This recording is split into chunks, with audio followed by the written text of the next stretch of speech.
Okay, so it's January 24 and I thought I'd just do a quick update for the Essex, as I've had a few posters or commenters on my other videos. Primarily, I've been doing a lot of sanding and Brunox work. The guards start or look like that, and I'm basically using fibre pads and wire wheels and things to do that. So that's one I did just today, and then I'm coating them in Brunox, so you can see how it turns a lovely shade of black almost, and you can see where the pitting used to be in the surface. So when the Brunox dries, it effectively becomes an epoxy primer, and I figure with the humidity, everything that I do, I'm just going to coat in that. So there's bits where the rust wasn't, you can see where you can actually still see it's just painted over the steel. So what I'm going to do later on, get some 300-400 grit paper before I primer it and just give everything a once over. So yeah, we've got the bonnet and the louvers for the bonnet, some step plates, and the rear back of that one there. You can see there's the light stuff, you can see I have to brush it on, and then you can see the darker patches where there was predominant rust coming through. So I've ground it all the way back. I made myself a blasting cabinet too. So this was old marine ply which was left over from when I had the shed made. Where are we? Over there. But yeah, so I just used some marine ply, liquid nails, some nails, bought myself a $40 Ryobi gun to plug onto the end of my compressor, bought some grit, just stick a vacuum cleaner in there to suck all the dust out, and yeah, I blast stuff. So there's your back window tray, that's sitting here ready to be done. I figured I'd do that in the blasting cabinet because it'll fit. These are all your step plates and the handbrake rod, I'll give that a go as well. But I've already done quite a few bits, so did all the brake rods and levers. That's the bit that the ratchet goes on for the handbrake. All the springs, various joints that plug onto there, various pins that go through the joints, all the springs, some sort of a pivot mount. But yeah, I think it should just go in there. And I even put some aluminium stuff in there as well. Some of the step plates from somewhere, and they came up pretty good. So that's what I've been doing on that front. I started doing some work on the chassis but stopped. I'm going to have to do some more grinding. A few of the engine mounts, so that engine mount there is loose, and a couple of cab mounts, I think it was that one,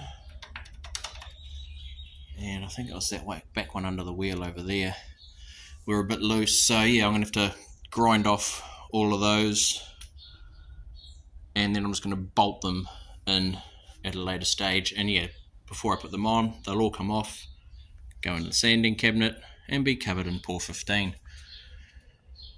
So while I'm at it, still haven't figured out how to separate the steering shaft from the steering box. I know it must be able to be done. I've tried loosening off 1, 2, 3, 4, and that one. And if anyone knows what this wire is that goes into the back of the steering box, that would be nice to know. But yeah, I can separate it all, so I can bolt it all off the chassis rail and down to the steering link rod that runs forward, which by the looks of that is actually a bit bent, so that probably needs a bit of a straighten and maybe a bit of strengthening in there. But other than that, the only other thing I've been trying to achieve recently, and you can see that they're pretty clean, is trying to figure out how to remove these handbrake rods. I know I probably don't need to, but again, I want to pour the chassis, I want to clean all the rods, and I want to service these.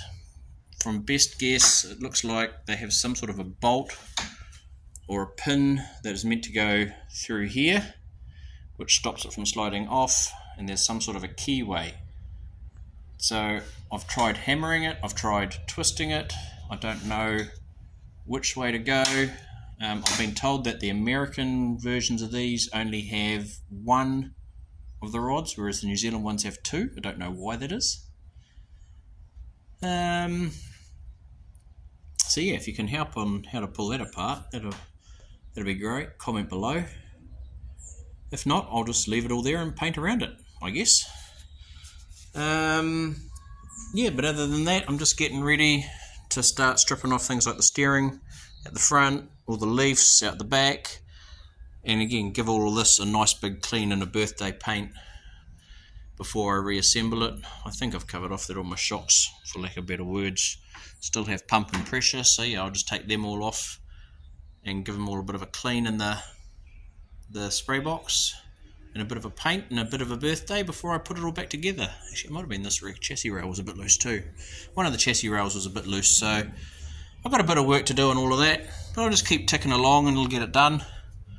One of the other things that I have finished, or almost finished, is this Automobile Association badge.